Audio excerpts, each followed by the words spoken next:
كورنيل قدافي oo dhashay sanadkii 1942 kuna biiray ciidanka dalka Liibiya isagoo da'yar markii dambana sanadkii 1969 noqday sarkaalkii ugu da'da yaraa ee inqilaab fuliya.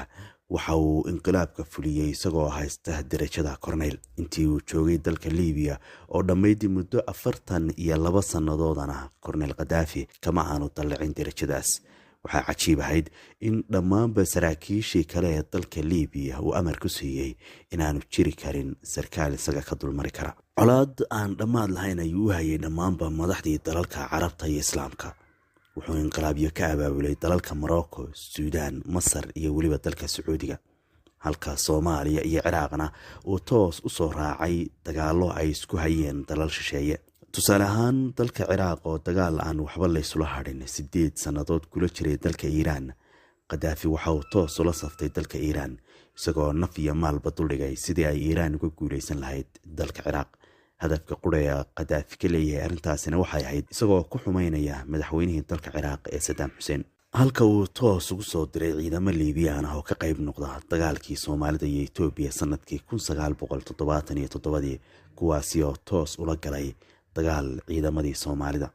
Qadaafi hadafka qura ee uu ka lahaa inuu Soomaalida la dagaalamo waxay ahayd inuu ku xumeeyo madaxweyne Maxamed Siyaad Barre. waxyaabaha cajiibka ah ee Qadaafi lagu arkay waxaa ka mid ahayd in uu abaabulo inqilaabkaasi haddii uu guuleysto Qadaafi waxay u ahayd guul, haddii uu fashilmana waxaa kaga filnayd warqad raaligelin ah oo uu diro dowladdaas isagoo weliba sii rajaynaya in xidhiidhka Liibiya iyo dowladdaasi uu noqdo mid ka fiican sidii hore. muddada uu xidhiidhku fiican yahay Qadaafi ma aanu nasan jirin ee mar kale ayuu abaabuli jiray inqilaabka oo qura Qadaafi kuma aanu ekayne wuxuu dil toos ah u abaabulay qaar ka tirsan madaxdii dalalka Carabta sida boqor Cabdallihii Sacuudiga iyo Maxamedka lixaad ee dalka Morocco.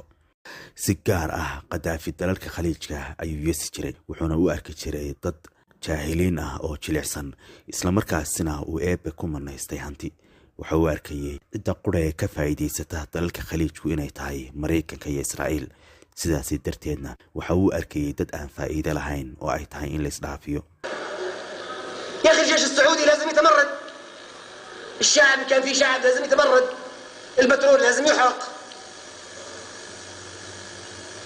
tusaale ahaan Qadaafi muuqaalkan waxa uu ku sheegayaa in ciidanka Sacuudigu uu gadoodo isla markaasina uu burburiyo goobaha shidaalka.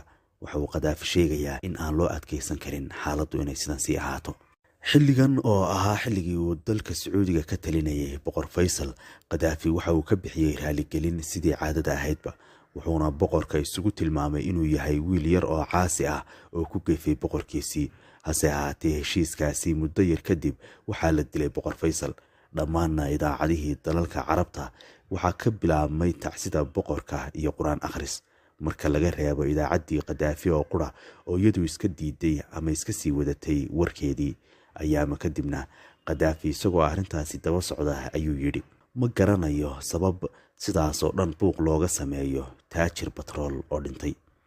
taajirka batrool ee uu Qadaafi sheegayaa wuxuu ahaa boqor Faysal oo uu arkayay inuu yahay nin ka ganacsada batroolka oo qura, faa'iido kalena aan lahayn.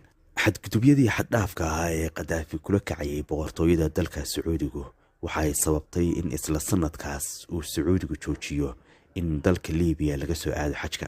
Qadaafina taas waxa uu ku tilmaamay in dalalka reer galbeedku ay amar ku siiyeen dowladda Sacuudiga in dadka Liibiya loo diido xajka.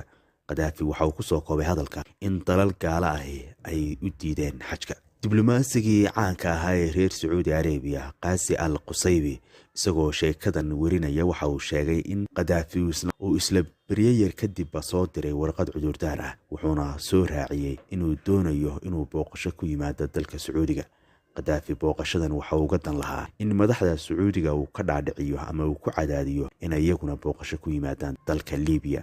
hadafka qura ee Qadaafi uu ka lahaa arrintaasina waxay ahayd inuu madaxda Sacuudiga tuso qaabka Liibiya loogaga dabaaldego Qadaafi maalinkuu xilka la wareegay.